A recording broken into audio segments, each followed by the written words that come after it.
You want to practice piano scales, but you're unsure which one to prioritize or learn first. Should I perhaps start with all the white keys? Is it that I should learn all the majors first, or should I learn some majors and some minors? And if so, which ones do I pick? This is a question I get a lot from our subscribers and my current live students. Today in this video, I want to introduce to you a program that lots of people around the world are actually using to learn their scales. And it's based on the music exam board ABRSM. You may or may not have heard about this, but there are music exam boards around the world that they all basically do the same thing, which is they conduct these music exams where you go and you have to perform 3 or 4 pieces from a set menu repertoire list. You perform those pieces as fluently as you can, and alongside that, you also play through a bunch of scales that they ask for. These scales and arpeggios that they'll ask for are also from a set menu of scales and arpeggios that you will practice and hone and try to get them as perfect as you can before you sit for the exam. This is a great resource for us piano players who, let's say, want to start practicing scales, but you're not sure where to start. There are actually a lot of these exam boards that have already done the hard work. They're great teachers, great examiners who've already kind of scaffolded. What do you do in grade 1? What do you do in grade 2, 3, 4, so on and so forth? Roughly speaking, these exam boards have about 8 to 10 grades in total. Each grade roughly correlates to, the years of piano playing.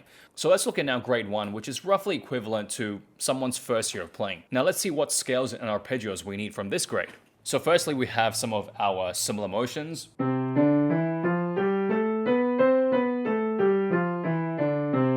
Okay, as you can see there, we need C major, 1 octave, hands together. If we now move on to the next line, we have some scales G major and F major, but these just need to be done hand separately. Okay, so right hand on its own or left hand on its own, but here we need 2 octaves. So for example, in this exam, they might request something like the G major, right hand.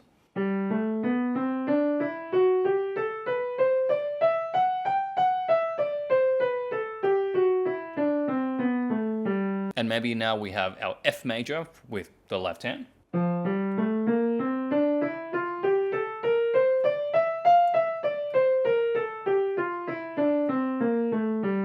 As you can see, not only do we have majors, we also have a couple of minors as well. We have things like the A minor and the D minor. Now in the ABRSM board, they've elected that you can decide if it's natural or harmonic or melodic minor. Just for the sake of this video, I'm going to quickly just play some harmonic minors for you. For example, A harmonic minor, 2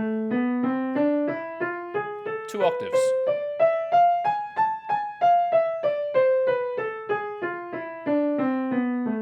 Okay, let's move on. So next up, we have some contrary motions.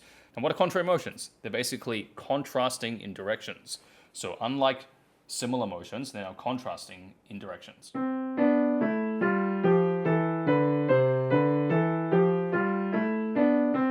Okay, so in this one, you would actually start both your thumbs on the same C.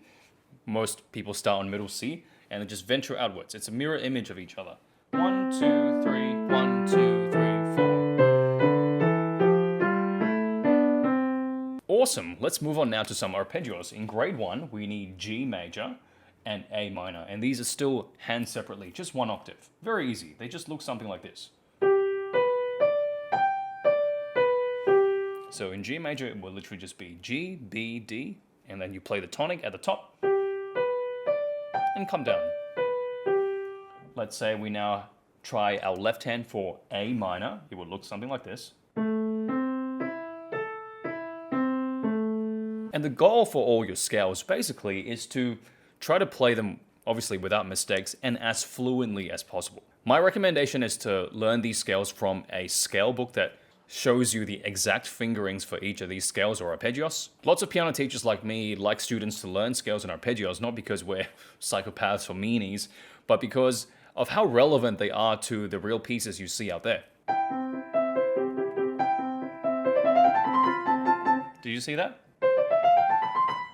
That was a scale right there. That's just one example from many. Scales and arpeggios are part of lots and lots of pieces, especially classical pieces. Doing this kind of pre-training in scales and arpeggios is very, very helpful for playing later pieces because, as you'll come to see, these scales and arpeggios patterns are everywhere in music.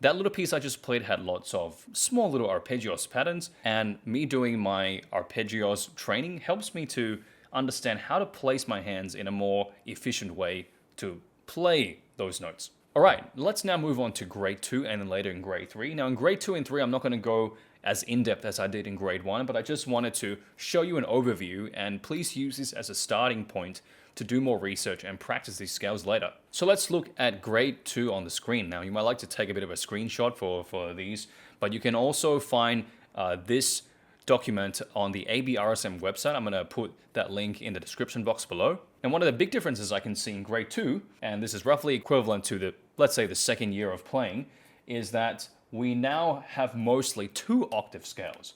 Okay, so let's say in our G major and F major that we learned in the previous grade 1, we now need to do 2 octaves and hands together as well.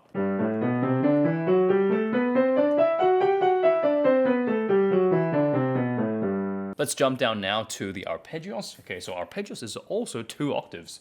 So let's say, but these are still hand separately, okay? So let's just have a look at, let's say, the G minor. Okay, this G minor here, I'm going to demonstrate this for you.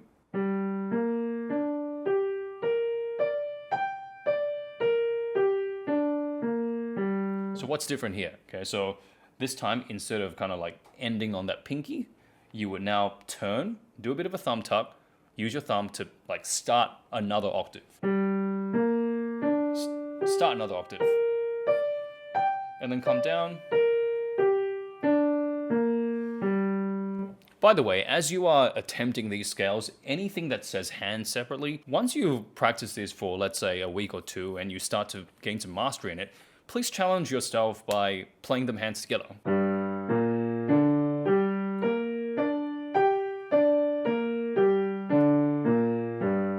It's really good training. Let's backtrack a little bit. In grade 2, we have something called the chromatic scale.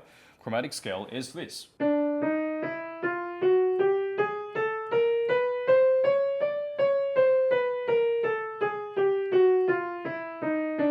Okay, as you can see, chromatic scale is where you will literally start on a note and you're playing every single note on the keyboard. So in chromatic scale for right hand, most of the time it's going to be 1, 3, 1, 3, 1, 3. And every time you have an extra white note in between the black and the white key, you will use your number 2. So for example, if you start on, let's say D, 1, 3, 1, we have a problem here. Okay, the next note is not a black key, so we'll just use 2 very simply and resume our 1, 3, 1, 3. And here again, 2, we've reached our octave point and we come back down, the same fingering.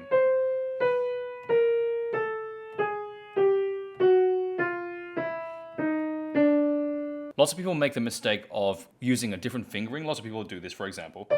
1, 3, and then 1 here, and they end up having to use 2 here, which causes a very weird turn between the 2 and 3. Like this. So try not to do that. Whatever fingers you use going up, make sure you're using the same fingers going back. And in chromatic scales, we never want to turn because later we're going to need to play these chromatic scales pretty quickly as you advance in piano.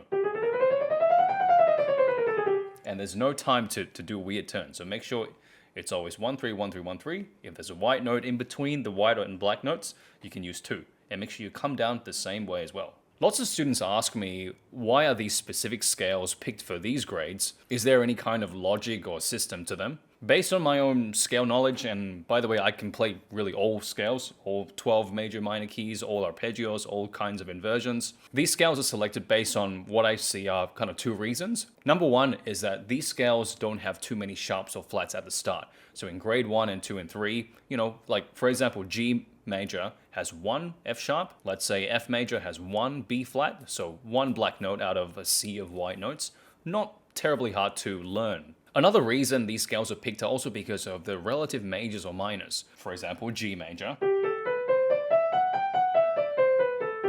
It's also common for them, I can see in grade 2, that they included E minor. E minor is the relative minor of G major. If you don't already know this, go and look at the circle of fifths. Okay, you'll see that G major and E minor, they have the same key signature. They have 1 F sharp.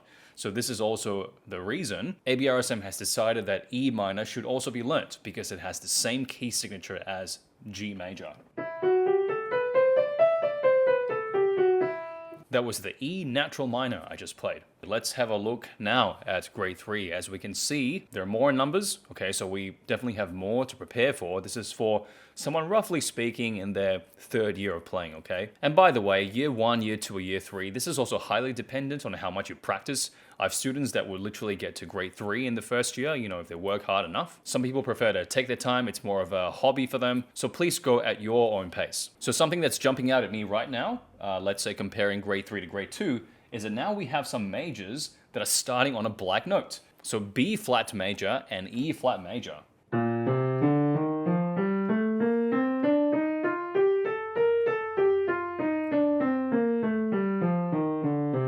This one will be unfamiliar to some of our subscribers here. I find that a lot of people tend to know the majors from the white keys, but as you can see in grade 3, we're starting to start on the black key as well. One question I often get asked about these scales are, how fast do I play them? I'm going to put on the screen up here, you can see as well there are some speed markings, speed guidelines for these exams. Okay, so in grade 1, roughly speaking, you play at about 60 beats per minute, and this is based on 8th note scales. So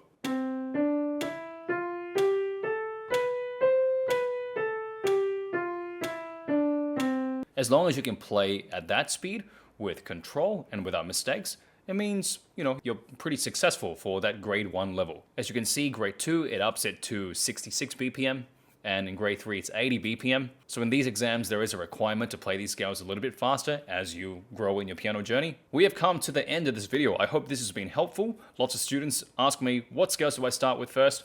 This is a great little syllabus, great little kind of program for you to start to work through these scales. Eventually the goal is to play all of them. I often like to get my students to kind of like test me because I literally can play all 12, major, minor, all kinds of arpeggios, all kinds of inversions, dominant 7ths, diminished 7ths. We want to learn all these because not only do they help us in technique, but they also help us with music theory, right? So when I learn, let's say B major scale, by practicing the B major scale, I'm more conscious about the 5 sharps it has, and so when I learn a piece in B major scale, it's like I'm more equipped. It's like I've already prepped to learn that piece because I know the intricacies of it, which is that it has 5 sharps. Let me know in the comments which scale you're currently working on and what kind of other videos you want to see on this channel. Catch you in the next piano tutorial.